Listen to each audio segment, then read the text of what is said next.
सभी को नमस्कार। करियर फर्स्ट चैनल पर आप सबका स्वागत है। डिक्टेशन लिखने के लिए तैयार रहें। Ready, start. महोदय, विधिवेत्ताओं ने इस अधिनियम की कमियों को बताया और कुछ मायनों में ब्रिटिश कानून से भिन्न होने के कारण यह उतना शक्तिशाली नहीं रहा। भारत में प्रदूषण निवारण के लिए अनेक प्राधिकरण और अधिकारी अनेक प्रकार के नियंत्रण और अलग अलग कानून एक समस्या है जिससे कानून कमज़ोर पड़ जाता है और उसका प्रभाव कम हो जाता है। इसके अलावा जो लोग प्रदूषण के शिकार होते हैं वे प्रदूषण नियंत्रण मंडल की स्वीकृति के बिना सीधे न्यायालय में नहीं जा सकते। इससे जनता कानून से विमुख हो जाती है। अधिनियम की खामियों के कारण हाल ही में केरल उच्च न्यायालय द्वारा प्रदूषण नियंत्रण मंडल का मुकदमा खारिज कर दिया गया। जल अधिनियम 1974 के अनुरूप वायु प्रदूषण निवारण एवं नियंत्रण अधिनियम 1981 तैयार किया गया। खेद है कि अधिनियम का प्रारूप तैयार करने वालों और विधायकों ने इसके लिए समाजवादी राष्ट्रों के व्यापक पर्यावरणीय कानूनों की सहायता नहीं ली। यह बड़े हर्ष का विषय है कि वर्तमान कानूनों की कमियों को देखते हुए संसद द्वारा पर्यावरण अधिनियम 1986 का 29वां अधिनियम पारित किया गया।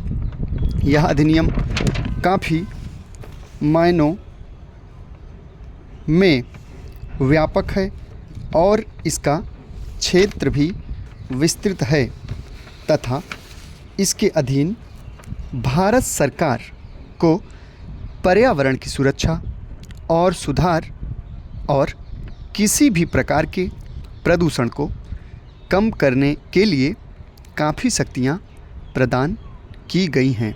इसमें जल, वायु आदि के मानक निर्दिष्ट करने और उद्योगों की स्थापना तथा खतरनाक पदार्थों के रखरखाव के संबंध में प्रतिबंध लगाने में सावधानी बरती गई है। पर्यावरण के प्रदूषण के कारण होने वाली दुर्घटना से बचने और उद्योगों की चिमनियों से निकलने वाले प्रदूषणकारी तत्वों पर नियंत्रण के लिए अन्य उपाय करना केंद्र सरकार के अधिकार क्षेत्र में आता है। इसके अधीन पर्यावरणीय प्रयोगशालाएं स्थापित की जा सकती हैं और विश्लेषक नियुक्त किए जा सकते हैं। दोषी निगमित क्षेत्र और सरकार के विभागों को भी दंड दिया जा सकता है।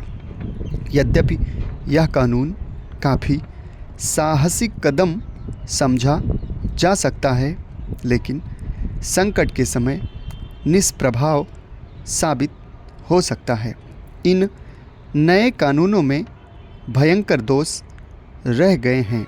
आश्चर्य है कि ध्वनि प्रदूषण जैसे विषय को छोड़ दिया गया।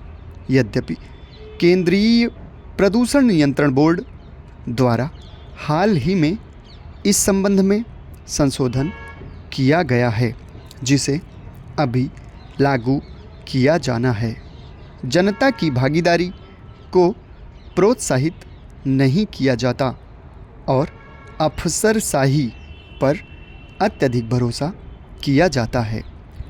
कारोबार की स्वतंत्रता पर समुचित प्रतिबंध लगाए गए हैं और पर्यावरण सुरक्षा के कारण खतरनाक उद्योगों को नियंत्रित या मनाही की जा सकती है।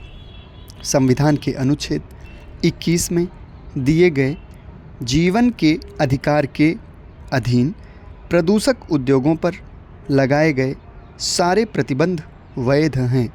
बहुमूल्य प्राकृतिक संपदा को नष्ट होने या क्षति से बचाने के लिए अनुच्छेद 39 के अधीन राज्य द्वारा औद्योगिक और कृषि कार्यों पर प्रतिबंध लगाया जा सकता है।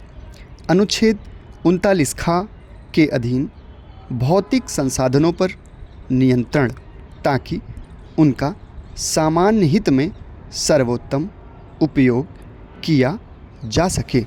समाप्त। धन्यवाद।